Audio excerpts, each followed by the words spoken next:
Got to record. So when it comes to hardware security, as long as an attacker has physical access, all bets are off. It's not like remote access is one thing, but when you actually have access to the actual hardware, you can pretty much do anything you want. So we make higher levels secure as possible, but if you have a flaw at a lower level, it's going to render the higher level security completely ineffective. Security isn't about making something impenetrable. It's more about making it difficult for the attacker or take too much time or effort for the attacker to take what they want. So there's a YouTube channel, Modern Vintage Gamer, and he talks a lot about how they break the DRM. And there's both hardware and software DRM. Essentially, one of the earliest examples was the Nintendo CIC chip, where the game would have one chip and the system would have another chip, and they would constantly talk. And if one of them didn't hear what, actually, I think the console chip drove the cartridge chip, but essentially they would communicate back and forth and perform some handshake. If that handshake was not performed, the system would essentially reset itself, right? So yeah, if you want to take a look at DRM in video games, check that YouTube channel out. There's not as much technical content, but it's kind of fun to watch. So we saw earlier, like the first or second day of class, we talked about how, it's easy to just open something up and tamper on an embedded system. So you use a wide variety of anti-tamper features, such as ultrasonically welding the case together, using adhesive, making the device hard to repair, using chip on board globs, or using security screws. Of course, security screws never have actually stopped anyone, but yeah. So we want to break it down into PDR. Again, prevention, detection, and response. Okay. So prevention is making it evident that the device was tampered, using special materials to make it harder to tamper, and making sure that the tampering results in evidence left behind, such as void stickers, casing being deformed. But it makes things hard to repair. Like I had to throw one of my laptops away because it just wasn't repairable. They just glued the thing together. So detection. Switches to detect if the device was open. You could use sensors to detect changes in voltage, temperature, and electromagnetic field. Or we could protect circuitry with an idea of encapsulation. So I don't know who it was who mentioned this last class, but essentially the chip or the system is encased in essentially a tamper-resistant sensor fabric, right? The sensor fabric, if it's cut, it's going to result in a break in the, it's going to result in a break. The system will be able to detect that it was tampered with, and it could be set up to erase the system, right? So the response is, you can erase an encryption key, you can erase memory, you can erase program code, you can overheat circuitry to damage it, shut down the device, start logging, whatever, right? So the supply chain is also pretty important. We talked about the supply chain the other day. We talked about how chips are no longer made, mostly in the US. It kind of presents a critical concern for defense reasons. So most manufacturers like AMD do not manufacture their own chips. They outsource the manufacture of their chips to other vendors. So the chips themselves, the silicon might be designed by AMD, but it might be manufactured by TSMC. Then the silicon might move on to another subcontractor, another firm that does the actual packaging of the chip. Okay. Question is, what if an adversary during the manufacturing process inserts malicious logic into the chip supplied for our equipment, right? How do we know? How do we know if they're doing that? So one thing you could do is called IC obfuscation. You build part of your chip in an untrusted foundry and have the rest of the chip made at the trusted foundry so that the untrusted foundry cannot copy your exact design or embed Trojans. And what are Trojans? We'll go through a Trojan in a little bit. So watermarking, given a set of inputs or unique output is generated, or essentially watermarking the silicon. So you could produce a function that is unique to the chip, which is called a physically unclonable function. We'll go over that as well. So even if you're manufacturing chips in the US, your question is this: what if your tool chain has been compromised? You're using Quartus Prime. I hope everyone's used Quartus Prime by now. Please tell me the Wilsonville people have used Quartus Prime. Of Okay, course. good, good.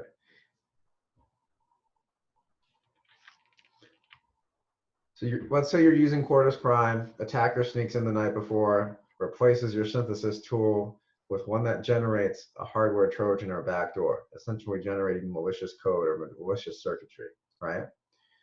What if you're on a team of 10 engineers designing an IP core? One of your coworkers is a spy from Russia or China or whatever, and secretly inserts a malicious backdoor. Do you really think that you would pick up on the coworker doing that?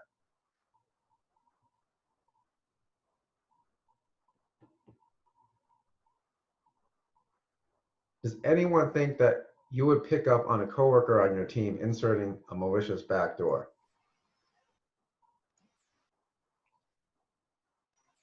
Probably not. Okay. You might see it in a code review, but with obfuscated C, I think. Obfuscated, yeah, something like that. You wouldn't really see it. Well, you couldn't really obfuscate code on a team, could you? Like if you're just a regular programmer or a logic designer, you couldn't really generate obfuscated code as part of the team because you'd have to go through a code review or a design review. So other people would be reviewing your stuff, right? But given that, do you still think you could sneak things through? Probably. I mean, you don't have to do it all in a single code review. You could do it, one function at a time over the course of, 6 months. So there's a contest at Binghamton University that I think it ended, but it's called the Obfuscated C Code or Underhanded C competition, where you write code that does one thing, but it actually does something underhanded. Yeah. So you could look that up. It's by Scott Craver. He's one of the professors at Binghamton University.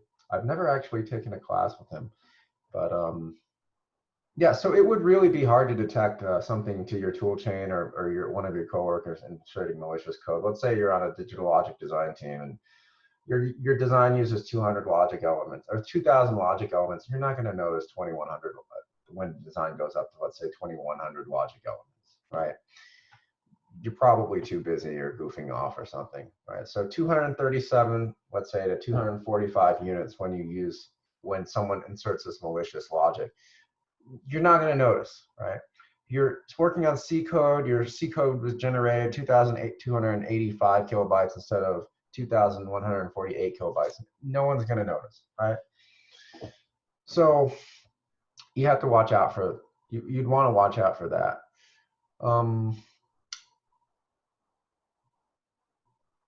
Oh, right, decapping the chip. Decapping the chip, an integrated circuit, let's go back to hardware because this is the hardware lecture. When you're decapping a chip, the chip comes in a plastic or a ceramic package. Essentially, when you decap a chip, you take the packaging off the chip, exposing the raw silicon. Okay. Decapping a chip is a process by which the attacker removes a plastic or ceramic package around the chip, usually with acid or something. Then you can see the physical chip, which reveals a lot more. You can also X-ray. So here's what this looks like when they're trying to do a dye-based attack. So you can see these little wires are actually the wires that go out. They're bond wires. They go out from the silicon. They're welded to the silicon, and they go out to essentially the pins on the dip package or whatever package you're using. You can see these little bond wires here. So you can do things like find the manufacturer and other information. In this case, it says it's a microchip and gives some date code information. So if you've ever ever opened up a box and you see that someone sanded off the top of the chip to hide what chip it is, it's just another method of obfuscating the design, but it's kind of, it's not pointless because it takes another step now for you to go in and look at the chip, but just sanding off the top of the chip to remove the identifier doesn't really work. You can still go in here and figure out what chip it is, because that's what they do when they try to reverse engineer your PCB design. It's easy to reverse engineer the PCB, but if you sand the top off the chip, you can't figure out what chip it is until you go in for a more invasive attack. I mean, all of this is just leading into the fact that you want to make it harder for the attacker, but it doesn't make it impossible. And you can also look at the data stored. Depending on whether it's a 1 or a 0, it looks different when it's stored in this array. Okay. So if there was an AES key or something over here, you could probably just take a look at it.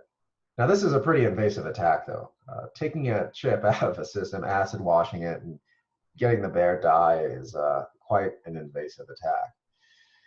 Okay, so you can verify the part number, manufacturer date, and oh yeah, if the encryption key is stored on the device, you can figure out what the encryption key is by probing around. If the data is stored, we can extract data by bypassing chip security measures because the data is right there now. Oh, we might also want to reverse engineer the chip to build a clone. So AMD started as a second source supplier to Intel. So they were given Intel's design, but eventually when it hit around the 386 or 486 mark, I think it was 386, Intel refused to give AMD any information. So for their 386, the 386 from AMD was pretty delayed because they had to reverse engineer the design.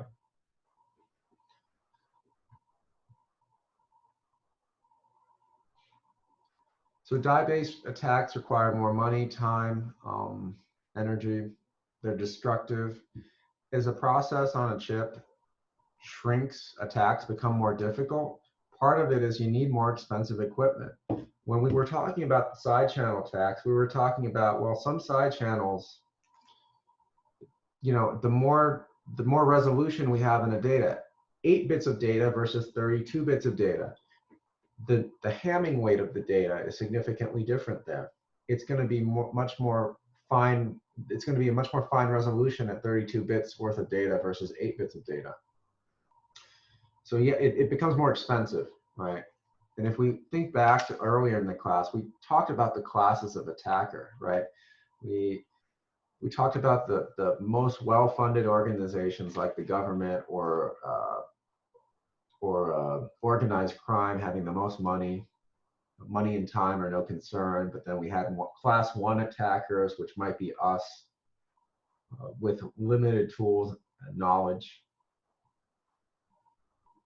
You can also, so you can add layers on the die to prevent this type of attack as well. So you could just put layers, additional layers on top, but it doesn't necessarily always work. You can also put meshes. You can just put a mesh on the on top of the die to prevent it from being looked at. Oh, I'm sorry. This one is a mesh on top of the chip, such that if you break the mesh, information is lost. I believe that's what this was. So Trojans, hardware Trojans, right? What is a Trojan? Some sort of malicious thing hiding in something that looks benign, intended to essentially trick us into a false sense of security, right? Anyone got any real life Trojans? Examples of them?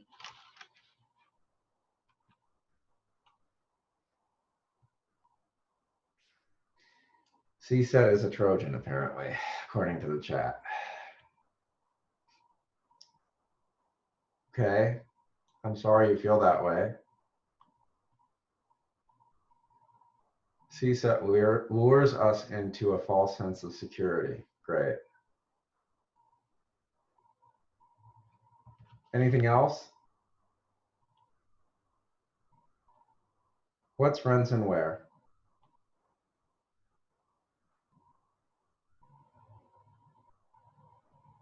Look it up. I'm giving a lecture right now, Nikolai. All right, let's move on. So what are hardware Trojans, right? Malicious modifications to any portion of this hardware. It could be the circuit, it could be transistor level, it could be anything, right? It's essentially the same set of security issues. You have prevention, detection, and response, okay? So let's see here. This is essentially outlining where hardware Trojans could be inserted. You're designing, manufacturing, test, and deploy. Okay, so essentially, you could be attacked during, you're using Quartus or something. Something in that tool chain could have been attacked. Your C compiler could have been attacked to purposefully insert malicious code. Okay. Some of your test tools, Modelson, could be attacked. There's a bunch of items here that could be attacked. And we usually stop around here. We don't go to tape out. We do place and route. In our curriculum, we stop at the place and route and do it on an FPGA. When we say tape out over here, we mean actually sending it away to hard silicon and fabricating the chip. We generally don't do that anymore because that usually requires a master's level degree, so there's no point in doing it at the bachelor's level.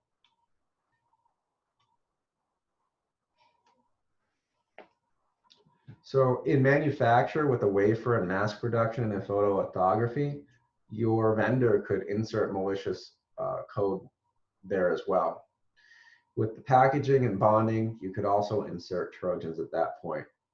Maybe you put something in between the bond wire and the package. Oh, that's pretty good. It doesn't tickle it so much as it burns for TCL. So during test, that's also another phase, and deployment is another phase that could be, is essentially when you're testing and deploying. Deployment, you send the chip out, that's when the Trojan could be activated. So there's a couple different types of Trojans. You have a trigger condition and a payload. The trigger condition is how we cause the Trojan to activate. The payload could be the essentially result of the trigger. Payload could be digital or analog, it could be other, it could be leaking of information. If we link back to when we were talking about side channel attacks, maybe the Trojan's payload is to purposefully make the side channel even more even more leaky, so that it's easier for an attacker to come back later and attack you, right? So the trigger condition is what causes the Trojan to activate. It could be a digital value, it could be an analog value. All right, if it's a digital, it could be combinational or sequential, right? If it's a combinational or a sequential, it could be a rare value for combinational. For sequential, it could be a rare sequence. It could be a combination between synchronous and asynchronous. Perhaps it's glitching the circuit on purpose in the digital realm to violate the setup and hold time to insert a Trojan. On the analog side, it could essentially be activated via on-chip sensors or activity. Maybe a certain temperature that the chip reaches, it activates a Trojan. Maybe if a certain part of the chip is activated, it will activate the Trojan. When we say analog, we mean, resistance, capacitance, changing the resistance and capacitance of the circuit maybe. With the trigger condition, with the digital side, forgot what I was going to say now. Oh, right. So here's an example. Let's say you instantiate a state machine in Verilog. If you're putting together a state machine and you have unused states or something, you can use one of those unused states to trigger a Trojan. So if we're using one hot encoding and only one bit's supposed to be on at a time, we have no check circuitry, someone could come along and essentially put in a malicious state that's not one hot, trigger it to go to that state and deliver a payload in that state, right? So the trigger mechanism is how the Trojan is activated, and the payload mechanism is what undesired behavior the Trojan implements. You have a bunch of trigger conditions that you could use. Here's a combinationally triggered Trojan. A certain combination of A and B triggers this gate and modifies the output. Okay. here's a synchronous counter Trojan where a certain value is reached, and that's essentially the trigger condition for the circuit to trigger the payload. Over here is an asynchronous counter Trojan, same concept. And here's a hybrid Trojan where you have both combinational and sequential logic and delivering the payload. I mean, this is a pretty benign payload, but hey, this could activate something else, right? Messing up the timing or signal of some other circuit. So an analog Trojan, so those were digital Trojans over here. They're digital circuits. They're either combinational or sequential logic. With respect to the analog side, you see this capacitance or resistance. When you see that capacitance or resistance, it's going to mess with the timing of the circuit and the capacitance of the node. When you change the node capacitance, what happens is your timing changes, right? RC time constant. So you may essentially change the response of the circuit to be too fast or too slow. Probably too slow.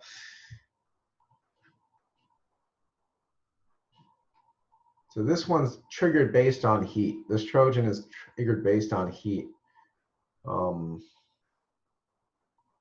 This one's triggered on a base, essentially a logic value over here. Again, trigger and then payload.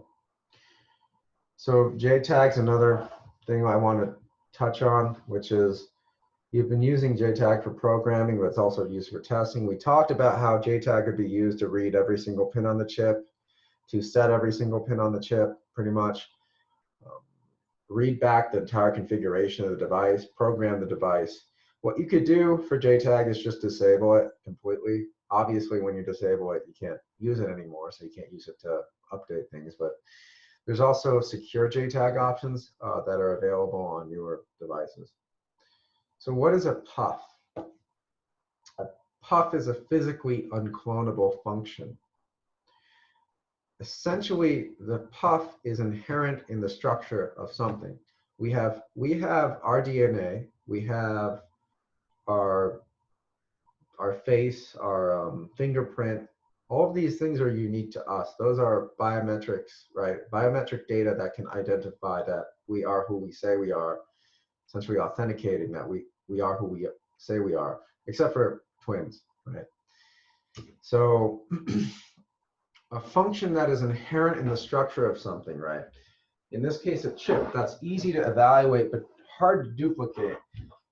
So, every single chip looks the same to us, but technically they're not. Due to process variation, when they're manufactured, each integrated circuit will have a different response characteristic to essentially temperature, voltage, all these different things. So their timing might vary, their behavior might vary. That's why you can overclock some processors and you can't overclock others as much. Sometimes it's just luck. It's caused by natural process variation in the manufacturing process, and it can be simple as a voltage of a gate or a delay of a flip-flop. Usually, frequently, what they'll use is an SRAM puff or a ring oscillator puff and combinational logic circuit. So essentially, this puff, this physically unclonable function, you put some value into the system and you collect its response. That response, an example of a good puff is essentially one where it's very, very unique to that chip. A ring oscillator would be a good example of that because it's really hard to get every single chip to have the same exact frequency, even with respect to an oscillator. That's why we still use external oscillators. It's very difficult. So you're going to have this ring oscillator, and its behavior is going to be profiled with a function. You put some value in, or a series of values into this physically unclonable function with relation to this chip. You get stuff out of the chip, and you compare it. Is this what it's supposed to be, right? If it matches, then okay, this probably is the chip that I think it is, right? A good puff is unique to each chip.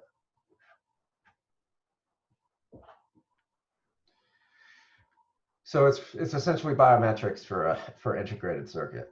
It's essentially a hash function for hardware because it's cheap and easy to make, it is a one-way function, and it's extremely difficult to reverse engineer or to duplicate it exactly.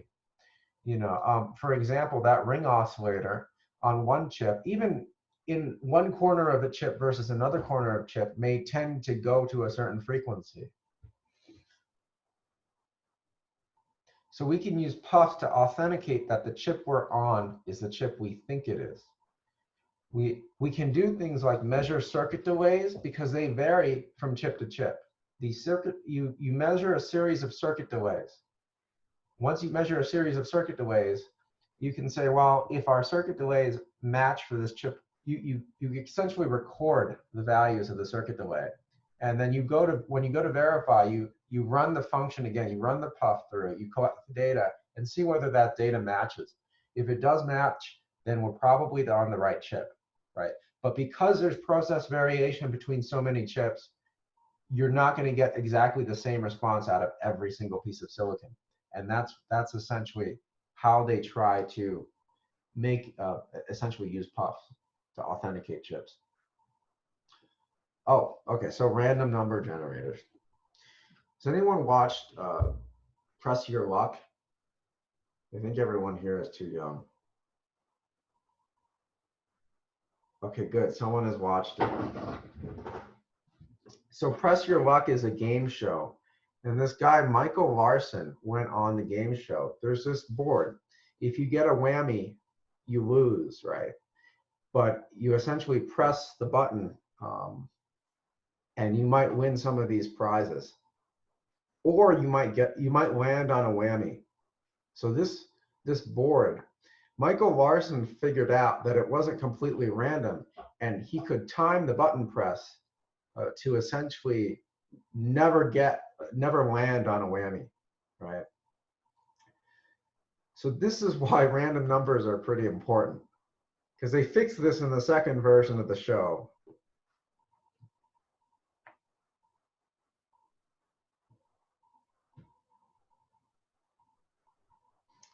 So random number generation, computers are generally designed as deterministic systems. We design systems to be synchronous sequential, right? Synchronous sequential circuits should have been the theme of what you've been doing, at least on the digital FPGA side, SoC side. So synchronous sequential systems, deterministic systems, okay? They operate in a predictable manner. So we need things like the random number generator, especially for gambling applications, ATM, simulations, cryptography. We want to generate a good key. A good key is really random. Imagine if these numbers tended to skew a certain way. If you essentially skew a certain way, you might skew your results.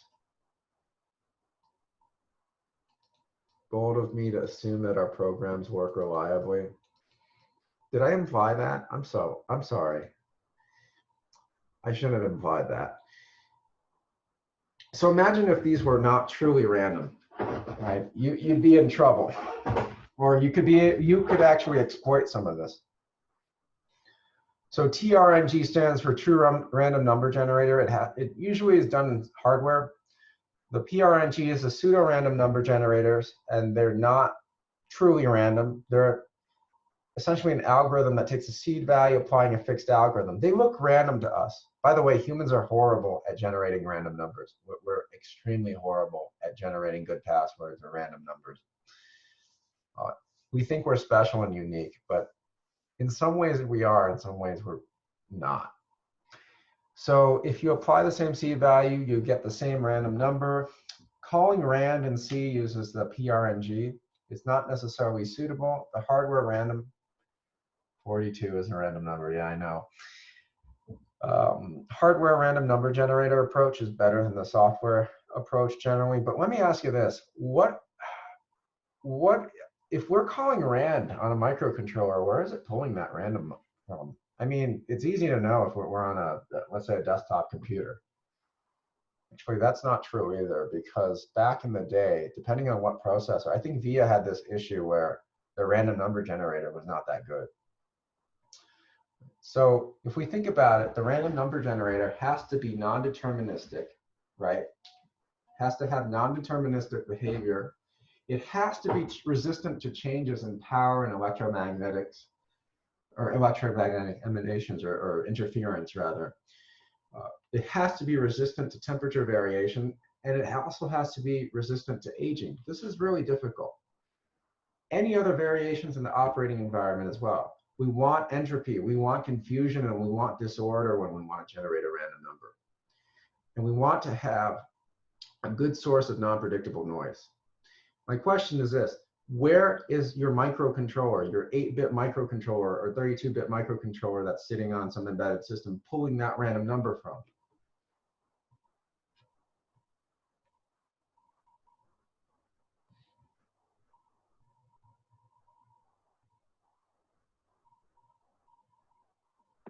I don't know. I watched a documentary a few days ago about the Mandelbrot set. Apparently, you can pull random numbers from it. A what? The Mandelbrot set. I don't know what that is.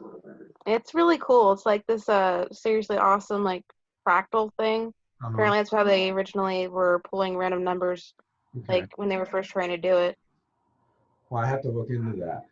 Yeah, you should. It's pretty cool. So on a microcontroller, where is it pulling from? Where do you think? If I call rand and C and it compiles down, where's it pulling from?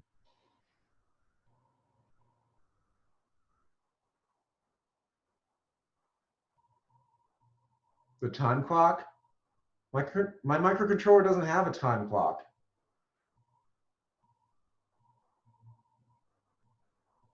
Someplace in memory, would that really be truly random? The answer is we don't know, right? It could be compiling down to use a pseudo-random number generator, which is not a good thing. Depending on the hardware that it has, it could be using a true random number generator. So you have to check. You really have to check where it's coming from if you're trying to generate a truly random number. And that's going to be implementation specific. So check your implementation. So the source of noise can come from circuits such as Zener noise, quantization noise, etc., as long as it's not predictable. One source of noise that people can use is the analog to digital converter on it. You can grab, let's say you have an 8-bit microcontroller, let's say 16-bit ADC. The LSB is always going to be pretty noisy if it's not connected to anything. So you can use the ADC's LSB as a random number generator as well. As long as something's not predictable, you could use it.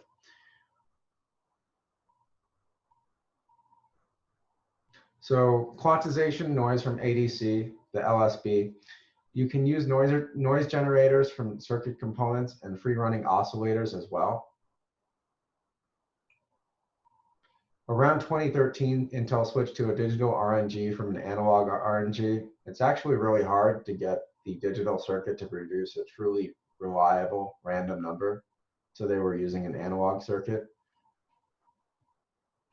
Oops. Oh yeah, I was gonna go more into this, but I didn't have time. TPM, Trusted Platform Modules, are integrated circuits which provide security related functions. They include cryptographic key generation, authentication, encryption, decryption, random number generation, key generation, hash generation, storage of key, and they should be tamper resistant.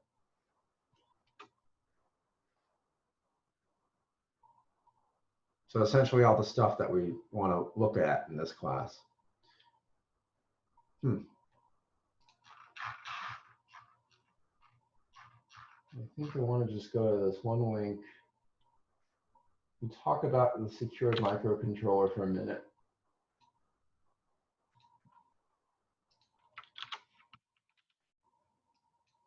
Here's a secured microcontroller, the DS5250. The secured microcontrollers are usually used in applications like your credit card. That chip in your credit card is essentially a secure microcontroller. So things that might have are CRC generation. It might have a hardware-based encryption algorithm built in. And the security features include executing the execution should not be observable. Essentially what they're saying here is it's protected against side channel attacks. They do something to protect against a side channel attack with respect to DES or triple DES. Oh, I didn't read that yet, but there's self-destruct inputs as well. Arithmetic accelerator for public and private key operations, essentially for RSA. There's tamper sensors to detect thermal voltage and probe attacks. Secure loader, true random number generator, a TRNG. It has a unique ID from every device. So there's essentially specific microcontrollers that you should look out for if you're looking for security-based application. Okay, I think that's it for today. Enjoy your weekend. Thank you. See you later.